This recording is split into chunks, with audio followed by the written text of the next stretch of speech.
संविधान सम्मत जितना आरक्षण है उसको हम संघ के लोग तो पूरा समर्थन देते हैं। आरएसएस के प्रमुख मोहन भागवत ने एक बार फिर वही बात कही जो उन्होंने 4 साल पहले कही थी कि आरएसएस संविधान के मुताबिक आरक्षण के साथ है तब तक जब तक समाज में भेदभाव है। देखिए, अपने यहाँ जो आरक्षण दिया गया है वो अपने देश में सामाजिक विषमता का इतिहास रहा है और हमने अपने ही समाज के बंधुओं को सामाजिक व्यवस्था के तहत पीछे रखा। उनको अपने बराबरी में लाने तक उनको कुछ विशेष उपाय करने पड़ेंगे। इसलिए जब तक वो भेदभाव है तब तक उसको चालू रहना चाहिए। संविधान सम्मत जितना आरक्षण है उसको हम संघ के लोग तो पूरा समर्थन देते हैं। संघ प्रमुख का ये बयान ऐसे समय में आया है जब महाराष्ट्र में फिर से मराठा आरक्षण को लेकर आंदोलन जारी है और प्रदर्शन हिंसक होता जा रहा है। जब अलग अलग राज्यों में अलग अलग जातियों को आरक्षण देने की व्यवस्था हमारे संविधान में है तो इस तरह की मांग उठेंगी। अब इसे जायज़ या नाजायज़ ठहराने का एक संवैधानिक आधार हमें तलाशना होगा।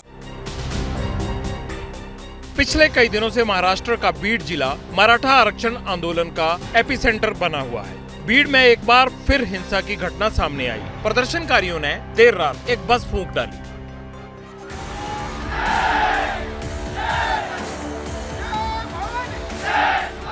महाराष्ट्र में मराठा आरक्षण ने तूल कैसे पकड़ा और मराठों की मांग वाजिब है भी या नहीं, उससे पहले जरूरी है मराठा को जानना।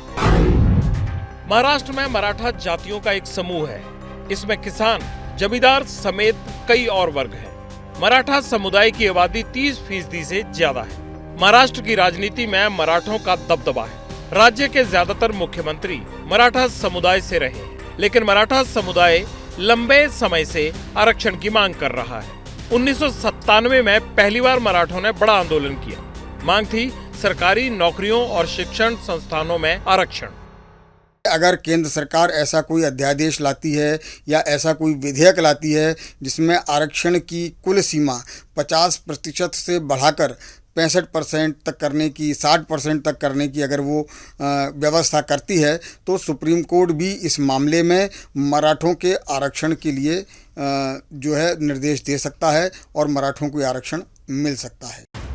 2018 में भी मराठा आरक्षण आंदोलन तेज हो गया था। तब भी मराठा समाज एकजुट हुआ। आखिरकार मराठा समुदाय की मांगे मानी गई। 30 नवंबर 2018 को महाराष्ट्र सरकार ने मराठा बिल पास किया।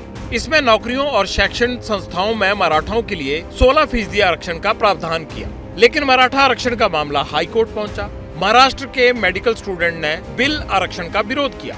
बॉम्बे हाई कोर्ट ने मराठा आरक्षण तो बरकरार रखा, लेकिन 16% से घटाने के निर्देश दिए। शैक्षणिक संस्थानों में मराठों को 12% आरक्षण और सरकारी नौकरियों में 13% आरक्षण देने के निर्देश मिले। लेकिन इसे सुप्रीम कोर्ट में भी चुनौती दी गई। तर्क था कि मराठा आरक्षण से रिजर्वेशन की 50% की सीमा पार हो जाएगी, जिसके बाद सुप्रीम कोर्ट ने मराठा आरक्षण को असंवैधानिक करार दिया।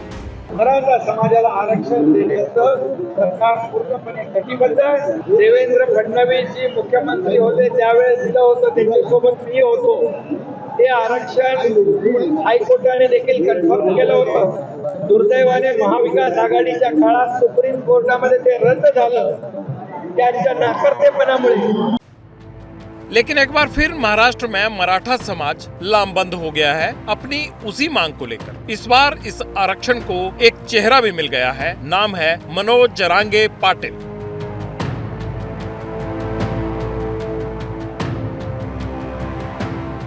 औरंगाबाद जिले के जालना में मनोज 29 अगस्त से भूख हड़ताल पर बैठे हैं। पहले भी मराठा आरक्षण के लिए आंदोलन किया, तब किसी ने खास तवज्जो नहीं दी थी। लेकिन इस बार मनोज ने सबका ध्यान खींच लिया है, अपने मराठा समाज का भी और महाराष्ट्र सरकार का भी। और डिमांड सीधी है कि जब तक आरक्षण नहीं मिलता तब तक भूख हड़ताल जारी रहेगी। कि सरकार को 4 दिन हम दिन दिया है कि 4 दिन में मराठा समाज को महाराष्ट्र के सरसकट कुंभी जात प्रमाण पत्र दे दो। नहीं 4 दिन में दे सकते तो बाजू आपके तरफ रहेगी। हम आपकी राह देख रहे हैं। आप झूठ बोल नहीं सकते समाज को। आप महाराष्ट्र के समाज को सरकार झूठ नहीं बोल सकती। यही शिंदे सरकार के लिए फिलहाल सबसे बड़ा सिरदर्द है कि सुप्रीम कोर्ट की रोक के बाद अब मराठा आरक्षण पर कदम आगे कैसे बढ़ाए जाएं।